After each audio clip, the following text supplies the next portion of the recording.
Welcome team, welcome to the Civil Service Data Challenge semi-finals. We're delighted you're here with us and we're really excited to hear your pitch. Over to you. Good morning and thank you for having us. My name is David, this is Kerry, Olu, Jayashri and Alia, and we're here to talk to you about our data-driven solution for one of the most painful problems facing the UK, modern slavery. Now, slavery's not gone away. It simply looked a little bit different. Now, modern slaves don't all look the same, but they do all suffer abuse and exploitation, often in plain sight. Now, as a HMRC caseworker, I often visit businesses, and when I see 4 workers behind the counter, despite finding no trace of an employment scheme, alarm bells start ringing. Now, HMRC has access to a vast amount of data, but we don't use it to its full potential. Why not? Now, in 2020, roughly 10,000 potential victims were referred to the National Referral Mechanism. But did you know that the Global Slavery Index of 2018 estimates the number of UK victims closer to 136,000? Picture that. Picture, if you will, Wembley Stadium, but rather than filled with 90,000 roaring fans eager for a game, picture it filled 1.5 times over with people suffering inhumane treatment. That's the problem that we are facing. Now, once a victim has been rescued from these harrowing conditions, the average cost to address the physical and emotional harm they've been subjected to is £270,000, including victim services. We want to change that. We want modern slavery investigations to be proactive, using connected data from across government to identify modern slavery much sooner. Now, I've given you some facts and figures about modern slavery, but at the end of the day, we have to remember that this is about people, the individuals. And with that, I'd like to pass off to Alia. Hi, I'm Alia. I'm from the Cabinet Office, and today I'd like to talk to you about the Vuni family and John. So the Vuni family, they will approach vulnerable and homeless people and exploit them into slavery. An example of this would be John. John is a 63-year-old man who lived in Leeds. They forced John to do physical labour 7 days a week, and he was often beaten if he wasn't fast enough. John wasn't alone in this. There were 17 other victims who lived in horrible conditions with John. Although they lived in horrible conditions, the Vuni family themselves lived in luxury. They had multiple properties they attained through the victims' labour. They also had lavish holidays, and they also purchased the Manchester United football course during this time. This was until 2014, when Operation Pottery helped save the victims. We can question this. How does a business that needs 14 employees not have an employment scheme in place? How does the Vuni family be able to afford such properties and also afford such luxuries? John could have been saved much earlier if we had the data and used insight to action. This is where HAVIC comes in. Over to Kerry. Cheers.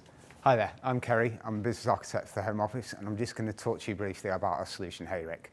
So what is HAVIC? Well, just like its 19th century namesake, Elizabeth Hayrick, the slavery abolitionist, so I struggle pronouncing that, its primary purpose is to help identify slavery and stop it with more immediacy than current approaches allow, with a particular focus on places and things.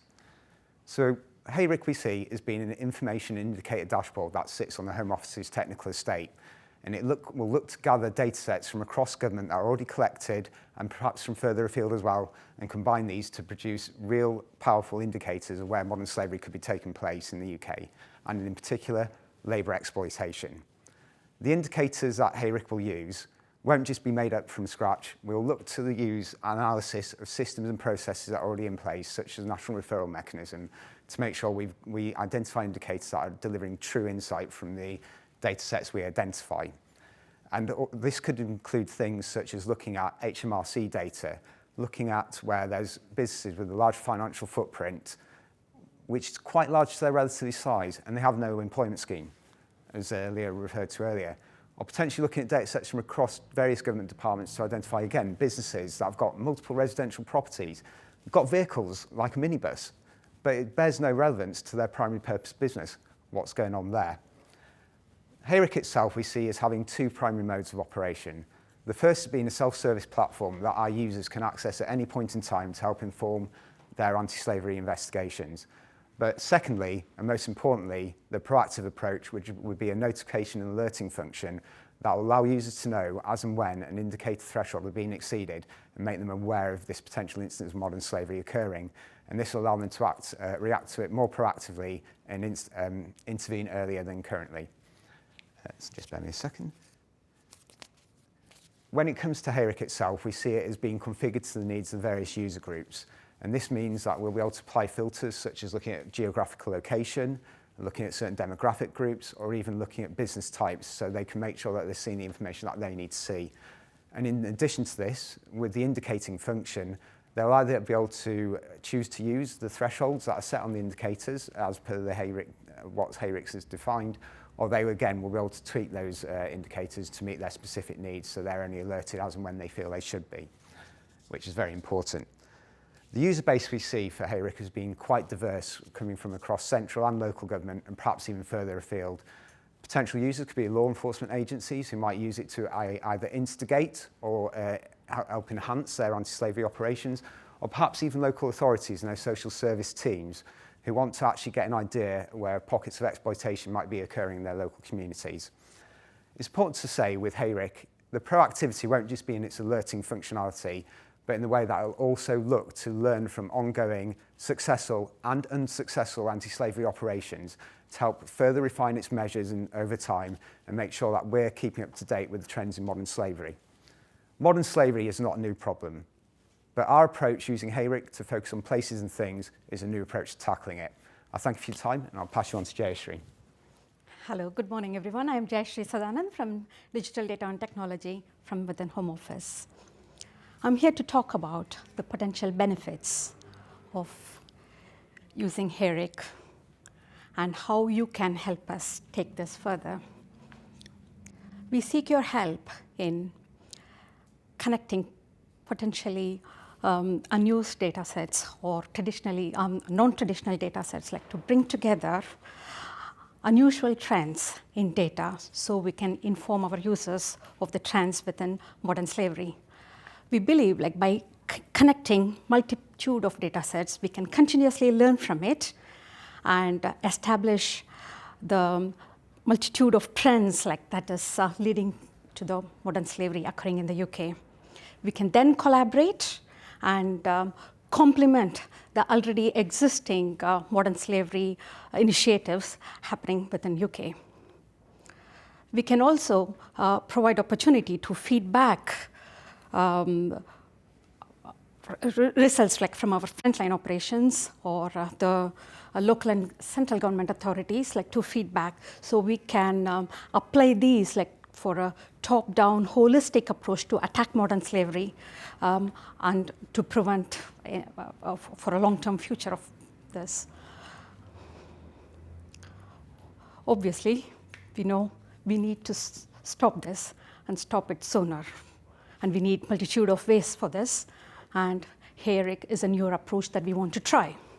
There are potentially other benefits for this, which is improved allocation of resources, or faster time to investigations, or time saved in investigations. More importantly, we want to get government connected together, so it's improved integration. Coming to the economic benefits, so with the calculations that David provided earlier, even if we said 10% of that is saved in healthcare costs, etc., we are looking at millions here. But at the end of the day, it is not money. We are looking to liberate more people and sooner, and we are seeking your help to take this further to ensure that we can give back the dignity and the rights to the people who deserve. Yeah. Thank you very much. And I now hand over to Alia to come back and say how John's life and 17 others would have changed by following the HERIC approach. Thank you. Thank you, Jayashree. So during this presentation, we've talked a lot about modern slavery and how we envision the HERIC approach to help this. I'd like to take you back to John and see what things could have done to be different. So shortly after HERIC became aware of the red flags regarding the Rooney family's business and wealth, it will then, such as getting the property at such a low cost, it will then provide an alert towards the enforcement agencies, which will then provide a proactive approach to getting investigation. This will save John and 17 others years of inhumane treatment. We can't change John's story, but we can change the story for thousands of others. In the past 10 weeks, we've already done some research into this, and we have already got the understanding and the support from the NCA, policy, and DDAT. And now we'd like to hear your thoughts, and we welcome any questions. Over to you. Thank you. Thank you. Really, really good presentation. Thank you, everyone. Right, who would like to kick us off? Sue? Very powerful Alison, sorry. presentation, and Thank you. thank you very much. And this is also one of those use cases that just speaks for itself. It doesn't sound like what you're trying to do is technically complex. At the heart of this is getting data shared across Yep. boundaries. And the reason we're all sitting here is because government hasn't fixed that yet, and we're trying to find ways to make that happen. Often about incentives for who's providing data and who's getting the benefit from it. Can you say a little bit about where that incentive sits in terms of the users of HERIC? Are they the same people from where the data will be provided, or do you need a data source from outside of those who will benefit from the outputs? Because that kind of matters in how you go about making it happen. I think that's an important question, and to answer your question, it's a bit of both, to be honest, because we're not looking, well, potentially in the future there could be a need to collect new data sets that we don't currently do, but we don't have that analysis yet. But the initial operating model, or the way we see it working, is we could be taking data sets from the Home Office, from HMRC, from DWP. They may in themselves also be end users of the solution, but the difference is we're not asking them to collect new data, we're taking that data from them, using analysis and insight gained from things like national referral mechanism to know what our indicators will be. So then we're, for lack of a better word, mashing up that data to produce those indicators. So DWP might actually see something coming back to them that's derived from their data plus someone else's, that's actually giving a strong indicator of when modern slavery could be taking place. Just to add on to that, if I can, we would like to get data set from sources such as the Food Standards Agency. Now, they wouldn't be using this system, but they could provide valuable data. So although the Standards Agency would provide a hygiene rating, what they also provide is a rating on paperwork and management, and that could potentially be a useful source for us, but we don't envision the FSA using HERIC. Thanks. Stay focused on that, because where the data is provided often sits alongside who sees the benefit of the outcomes. And I think you've got a good example there. DWP, I can see the benefits. FSA, I can imagine it would be fantastic data, but what's the incentive for them to contribute? That's how you've got to keep that in mind. Just to build on what David was saying as well, one reason we had conversations and decided to sit best with the Home Office estate is because they have a lot of the delegated responsibilities to tackle modern slavery, and they've got data sets obviously within their boundaries, so it makes sense of having it in there, and it makes some of those technical things a bit easier, and they'd be one of the primary beneficiaries and potentially the data providers as well. Thank you. Hi team, Simon, we met last week. Could you tell us as a panel more about the conversations you've had with the user bodies, with NCA and with policing? What is their view on the opportunity, and what do they really want from HERIC? So we've had conversations with the NCA and with the NPCC so far, and initially there's quite a lot of interest. They are quite curious to see this developed, because at the moment it is quite at a conceptual stage, but they do see this as a new approach. They see it quite differently. So we had conversations with ACC James Pearce from the NPCC. We asked him, straight out, for example, is this duplicating any current approach? Is there an overlap? And outright said there is no current duplication that he's aware of. There is some overlap with other projects tackling, say, more financial data, but they're not really using the kind of data sets that we're looking at. And so they're just encouraged by the fact that we're trying just something slightly different that could build on what they're currently doing. Okay. And do you already have a short list of the data sets you think are most likely to provide high-value leads?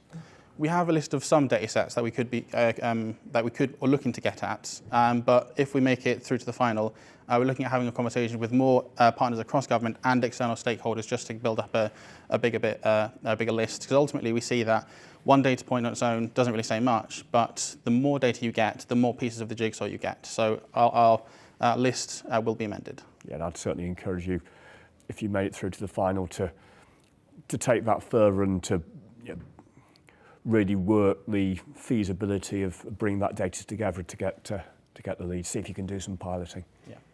And I would add that's one reason also we want to look at places and things, because that should be a lot easier than matching on a person-centric level, where there won't be unique identifiers across everyone's data set. Whereas if we're focusing on places and things, we've been reliably informed that this is a new approach to looking at modern slavery because it's very victim-focused currently. Yeah. Whereas looking at businesses is actually adding additional value to data already collected, because we're applying a totally different lens to it than is currently done. Thank you. One of the questions we're asking all of the teams is if you do get through to the final, what we can expect to see as judges at the next stage. It might take us, like we would like to work towards a proof of concept, like where we can say, like show the benefit, like upfront, yeah. So again, like I'm not saying like it's easier, but we as a team, we can work together, and also like with other of our colleagues, like from NCA, etc. We could try and provide a proof of concept for you to prove this, yeah. Good answer. Yeah, just to build on what Jayesh was mentioning, when we had a conversation with Oliver Higgins from the NCA, he did say if we do make it to the final, he wants to have a conversation with us at the earliest opportunity. And an ideal would be developing an MVP with historical case data so we could see, does it have actually some predictive power that we envision it to actually have? And maybe the other thing to think about is not just proving the data sharing bit of the concept, but actually what the intervention is afterwards, what it allows the users to do with that data because it's quicker and whatnot. Great. Any other questions for the team? Can I? Yeah. So hi guys, I'm Aiden. So that was absolutely fantastic, and I don't think we'll sit through a presentation with as powerful a cause as this. So those numbers at the start were really stark. So that really kind of got me. I just want to see if I've understood what we're doing here correctly. So I'm paraphrasing, so I'm not saying as eloquently as you just kind of provided, but essentially we're bringing data together from different sources. We're with that then applying some rules, you know, in terms of the information, the event history, whatever it is that we've got there. And those rules trigger an alert or something that says you may want to investigate this organisation because, you know, they've got no employees, but look, it doesn't measure up with the amount of money they're bringing in. Do you see a constraint around the capacity for that investigation? So a HMRC example will always be, we have more, you know, cases of potential fraud than we can deal with because the capacity isn't there to go out and see. Is there a similar issue here? What have you heard from the stakeholders that would be the guys going out to do the investigating? Well, I'd say obviously those conversations have only been at a quite high level at the minute. But at the end, this is just a tool in the toolkit for tackling modern slavery. And we want it to be that proactive prompt to actually say, look here, we think something's happening and you can deal with it quicker. But the capacity issue, that would be those conversations with our stakeholders about when I was talking about the configurability of the indicators and when an alert is sent off. So if, you know, it'd be that thing over time, there's always teething issues, but you look to get that thing where they're getting just the right level of information to meet their capacity needs. But this isn't providing capacity, it's providing the information, and the operations will then depend on what capacity they have. And they can prioritise. Yeah, and obviously the indicators and the risks would be within certain levels. So if they only want to focus on ones, I don't know, say the score out of 100 with a 90% risk rate, there'll only be X amount of those, and they can build those into their operations and their policies that they put into action. Brilliant, thank you. That helps. Yeah. But just to add on that, because I think this is a really important point, has there been conversations with people who are like, the people who do go out and do these investigations and they're like, well, we've got hundreds of these already in the pipeline that we need to go after, and you give us another big list actually doesn't help because we're totally constrained. So this is where the proactive approach comes, yeah. So though like we might be like, you know, thinking like it might be attacking the NRM or it might be attacking the other police forces, yeah. But what we are seeking here is a proactive approach, like where we should be like looking elsewhere, like maybe like feeding into the social services like at the front end and saying, yeah, like go ahead and look earlier rather than like waiting for them to be referred to the NRM, yeah. So that could be like the data insights might be huge that like, you know, we could even like go ahead and suggest some policy changes like out of it, like, you know, obviously like with the senior leaders. So the potential is huge. We can see the potential as huge, but we need to make it a reality, and it's on your hands, yeah, to help us. Just to build on what Jayesh was saying, if I can. So we have had some conversations with Simon, with yourself, and with Oliver Higgins, and one of their primary concerns was, you know, is there going to be capacity for this? They've not discussed at any level what the current capacity is, how many current investigations are going on, obviously. But one of the main things that we want the HERIC system to include, as Kerry was mentioning, is some kind of threshold amendment where, you know, if you don't have capacity for too many of these alerts, we'll amend the risk profiles, the baselines to match. And each organisation that would want to use this would have their own separate baselines. Yeah, and is there something around prioritising their current focus, if you see what I mean? Like if they've got 100 that they're going to do in the next 6 months or whatever it might be, you can be like, well, actually, these are the ones you need to focus on. And I really love this point of going to other people to create interventions. So maybe it might be worth thinking about like having those conversations and seeing other people who would use it, so that if you did get to the final, we could be like, well, not only have we done a proof of concept, which I think would be fantastic to see something, that would really be amazing, but also like we also now know that it's not just the police and homeless, but there is these other stakeholders who would also want to use this. Yeah, so one of the potential benefit like that we were looking at is like getting to the investigations quicker, and also like doing it quickly. Yeah, so like the data points obviously like that we have got like should hopefully help like in bringing the investigations time like down to a couple of months, like to a couple of weeks or a couple of days. Yeah. And just to put a cherry on the top, as it were, I suppose what you talk about as well is about them having hundreds of cases. So if they've got their existing intelligence to that, you combine that with the HARIC intelligence, and you have greater confidence that these ones are the actual ones where we're actually going to get some deliverable results. These ones we're less certain about, but these ones we're pretty much bang on, hopefully. And I think that's where Henry's point and Ardine's point is, maybe don't just think about the reducing the time, but the actual hit rate of the interventions. So just understanding those metrics would be really interesting. It's like at the minute they've got one piece with HARIC, they're getting another, and you know, they all start to build the picture. If I've got a folder of referrals here, and then one of those has got their HARIC stamp of approval, what is it that's going to give me the confidence to say I'm going to put this right at the top of the list? And I think understanding that would be fantastic. And that was the kind of suggestion that I was going to come in on. It might not be for the next couple of months while you're developing the MVP, but there is something about joining up HARIC to the reality of the environment at the moment, and maybe starting to think about how you could test and validate what's coming out of HARIC with the real life cases, because the flip of it might be by, as Aiden said, flagging particular cases that have come through for investigation might help with that prioritisation. The other point that I wanted to come in on quickly is just thinking about the scoping of data sets, and maybe not just seeing it as we might want access to data and it might be down the line.